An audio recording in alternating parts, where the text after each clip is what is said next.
Kementerian Lingkungan Hidup dan Kehutanan mempersembahkan Sistem Informasi Pengelolaan Hutan Produksi Lestari. Hutan produksi Indonesia merupakan sumber daya untuk pembangunan ekonomi yang mensejahterakan rakyat. Seluas 68,9 juta hektar hutan produksi tersedia dan dimanfaatkan oleh komunitas tingkat tapak koperasi maupun perusahaan, mulai dari perusahaan kecil sampai kepada perusahaan yang besar. Tata kelola pemanfaatan ini harus menjawab hulu hilir industri kayu, kemudian juga ekspor, dan tentu saja sampai ke penerimaan negara. Tentu saja selain pertumbuhan ekonomi dan pendapatan rakyat. Untuk itu, tata kelola mensyaratkan keterbukaan, data yang akurat, serta akses data secara langsung yang real time dalam sistem informasi pengelolaan hutan produksi lestari. Tentu saja dalam kerja yang sistematis, melalui sistem inilah tata kelola yang profesional dan ini akan mendukung kelestarian. Sistem ini ialah sistem informasi pengelolaan hutan produksi lestari yang merupakan integrasi dari beberapa sistem yang sudah ada di dalam Kementerian Lingkungan Hidup dan Kehutanan, yaitu sistem informasi penata usahaan hasil hutan, sistem informasi penerimaan negara bukan pajak, juga sistem informasi rencana pemenuhan bahan baku industri, dan yang penting adalah sistem informasi legalitas kayu. Perkembangan terakhir ini yang paling penting adalah soal legalitas kayu.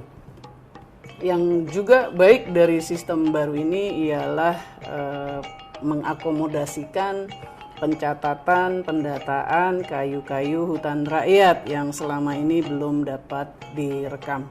Sistem informasi pengelolaan hutan produksi lestari ini sekaligus merupakan refleksi dari kerja profesional, transparan, akuntabel, dan lestari. Yang paling penting lagi untuk mengatasi moral hazard yang menyebabkan ekonomi biaya tinggi. SIPHPL, Sistem Informasi Pengelolaan Hutan Produksi Lestari. Hutan tropis Indonesia adalah rumah bagi ribuan jenis flora dan fauna, pencegah erosi dan banjir, berkontribusi besar dalam menyerap gas rumah kaca, serta menghasilkan oksigen untuk kehidupan. Hutan juga menyumbang devisa dan pendapatan negara, menyerap tenaga kerja, dan menggerakkan roda perekonomian di wilayah terpencil. Selama 5 tahun terakhir, rata-rata nilai ekspor produk kayu Indonesia tercatat sebesar 9,7 miliar dolar Amerika. Guna meningkatkan tata kelola hutan dan transparansi, serta akuntabilitas pengelolaan pendapatan negara dari hasil hutan, Kementerian Lingkungan Hidup dan Kehutanan mengembangkan Sistem Informasi Pengelolaan Hutan Produksi Lestari. Sistem ini mengintegrasikan basis data dari hulu sampai ke hilir yang selama ini dikelola dalam sistem-sistem informasi yang terpisah, yaitu Sistem Informasi Penata Usahaan Hasil Hutan atau SIPUH, Sistem Informasi Penerimaan Negara Bukan Pajak atau SIPNBP, Sistem Informasi Rencana Penerimaan Bahan Baku Industri atau SIRP-BBI, Elektronik Monitoring dan Evaluasi atau IMONEV, dan Sistem Informasi Legalitas Kayu atau SILK. Sistem ini juga mencakup penata usahaan kayu dari hutan rakyat, kayu impor, data penerimaan bahan baku, dan produksi industri lanjutan, serta pemasaran produk kayu. Siapa pengguna SIPHPL dan bagaimana perannya? Pelaku usaha pemanfaatan hutan melaporkan seluruh transaksi, mulai dari hasil inventarisasi, pemanenan, mutasi kayu, dan pengangkutan. Pelaku usaha industri kayu dan pedagang atau depot kayu berperan melaporkan seluruh mutasi kayu, pengolahan, pengangkutan, dan produk kayu yang diperjualbelikan. Lembaga verifikasi legalitas kayu berperan memverifikasi laporan dari pelaku usaha dan penerbitan dokumen V-legal. Balai Pengelolaan Hutan Produksi berkoordinasi dengan Disperindak Kabupaten atau Provinsi berperan menyediakan data industri primer dan lanjutan. Dinas Kehutanan berperan mengakses data dan mengawasi peredaran kayu di wilayahnya. Direktorat Jenderal Pengelolaan Hutan Produksi Lestari sebagai administrator SIPHPL berperan sebagai pengelola data dan pengambil kebijakan. Dengan sistem ini, pelaku usaha tidak perlu lagi melaporkan data mutasi kayu secara manual ke instansi terkait karena telah dilaporkan secara online melalui sistem. Terjaminnya transparansi dan akuntabilitas pengelolaan hutan produksi, memangkas birokrasi dan ekonomi biaya tinggi, dan membangun iklim usaha kehutanan yang kondusif. Masyarakat dapat mengakses data dan informasi yang disediakan pada dashboard SIPHPL.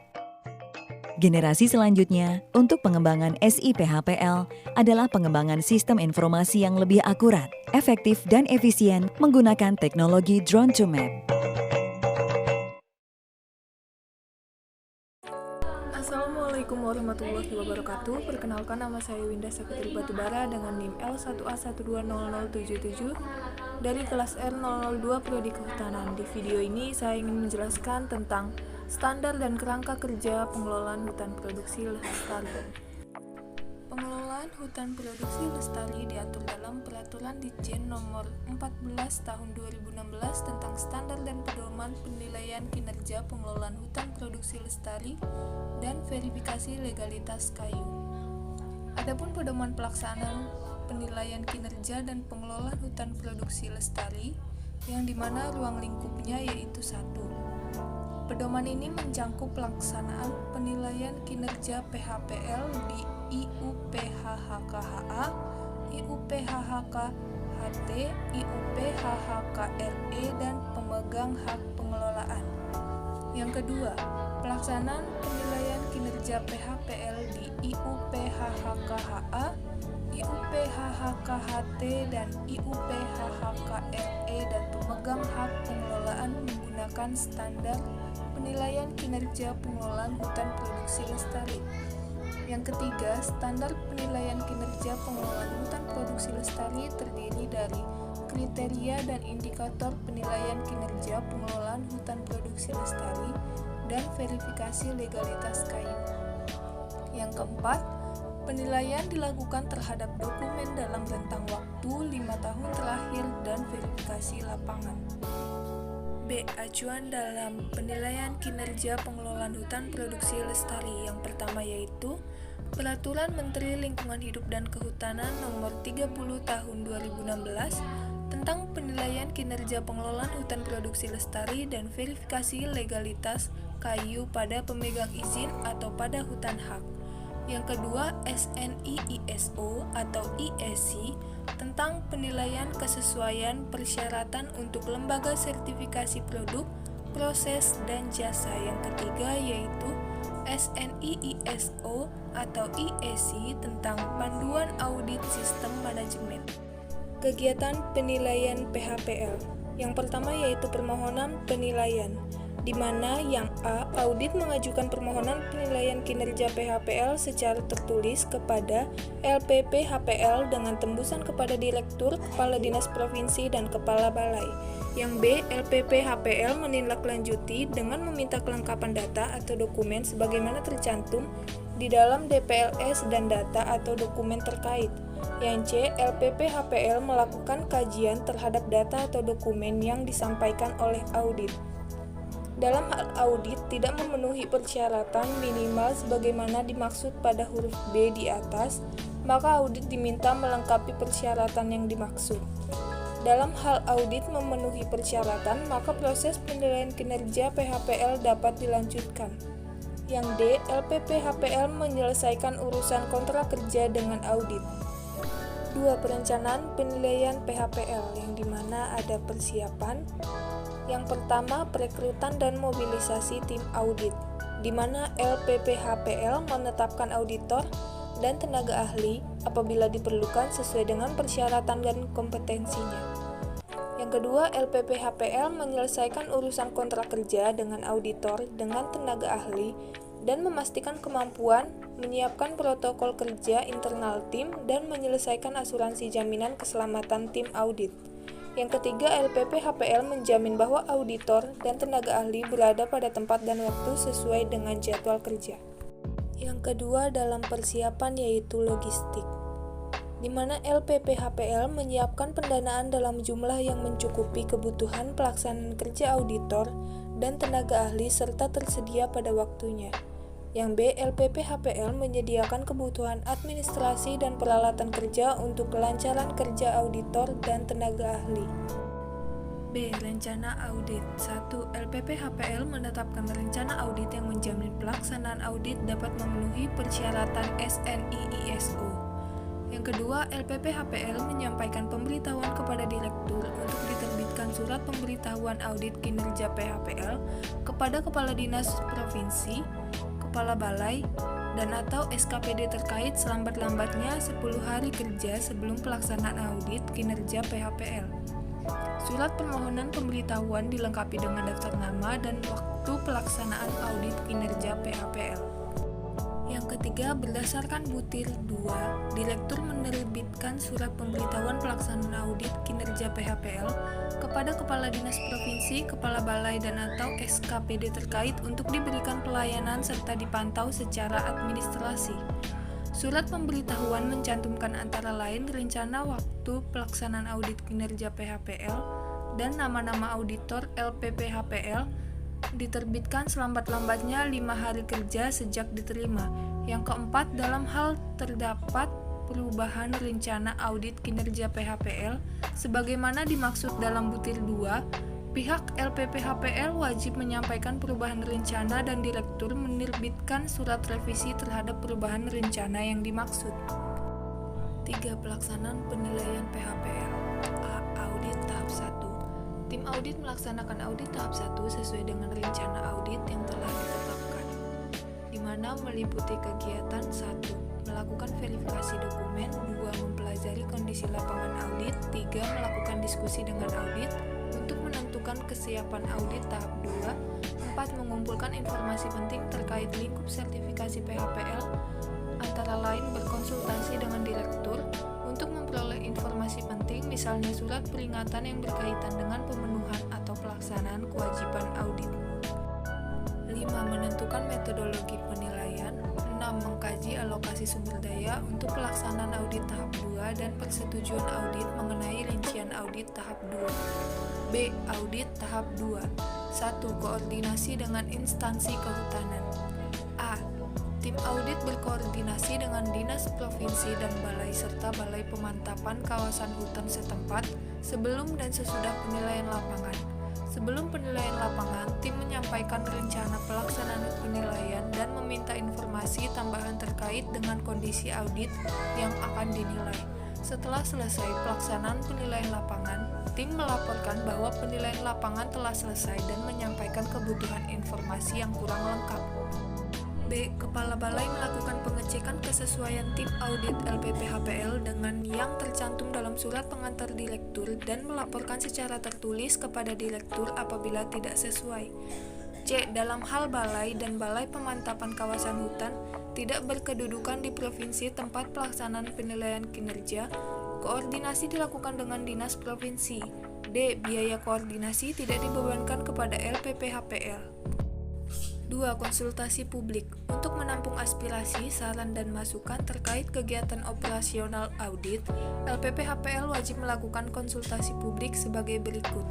A. LPPHPL mengumumkan rencana penilaian selambat-lambatnya 14 hari kalender sebelum pelaksanaan di desa atau kelurahan lokasi audit dan atau media massa, serta menyampaikan surat pemberitahuan kepada PI tentang rencana penilaian yang meliputi jadwal dan tata waktu pelaksanaan kegiatan tim audit disertai dengan informasi profil singkat audit.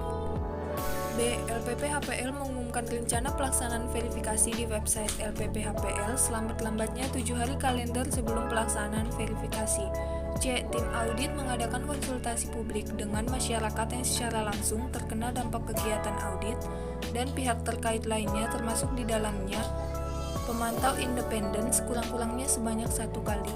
D. Tim audit wajib mendokumentasikan kegiatan konsultasi publik dalam bentuk berita acara dan disertai daftar kehadiran peserta.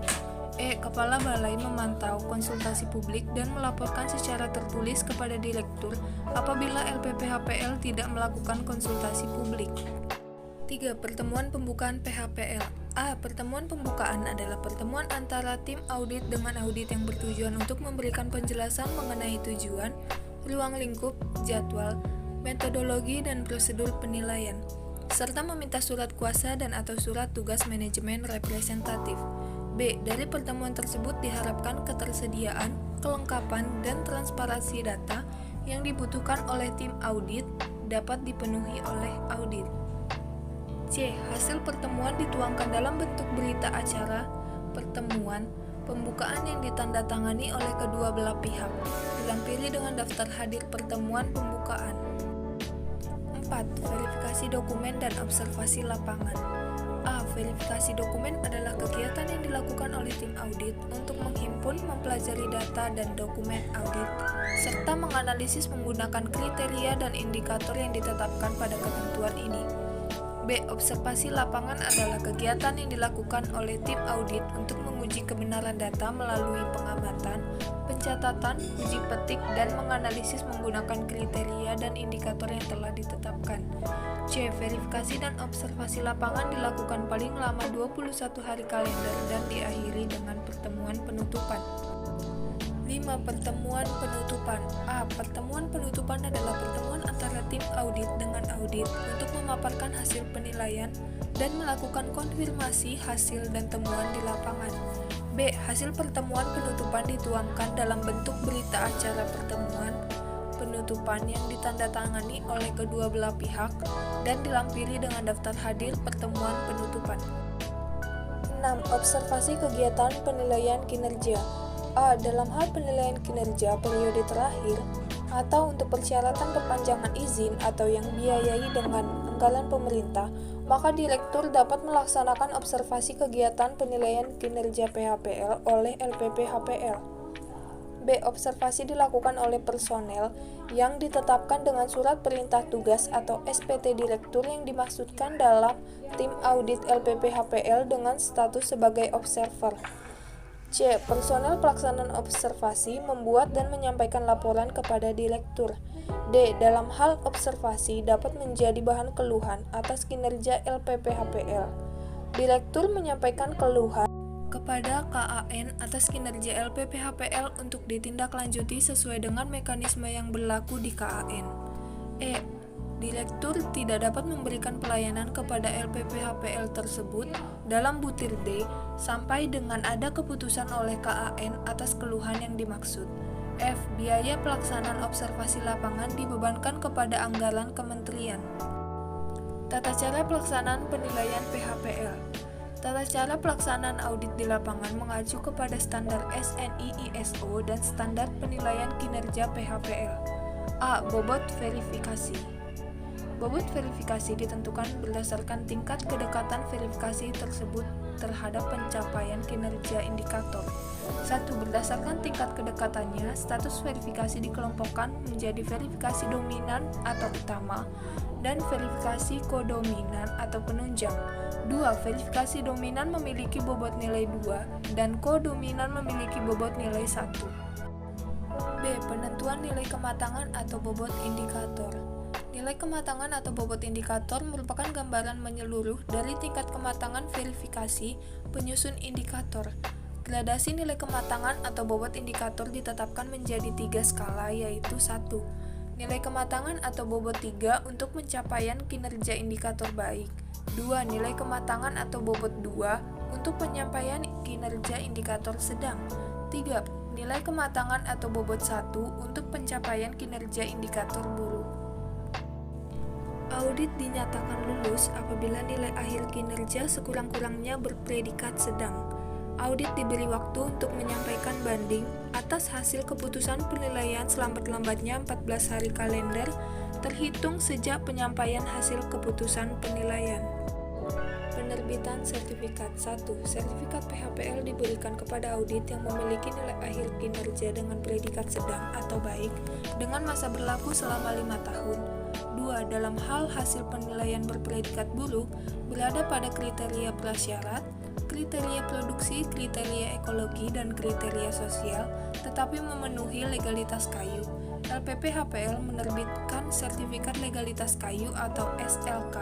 3. Penerbitan SLK sebagaimana dimaksud angka 2 dapat dilakukan apabila LPPHPL telah terakreditasi dan ditetapkan sebagai LVLK.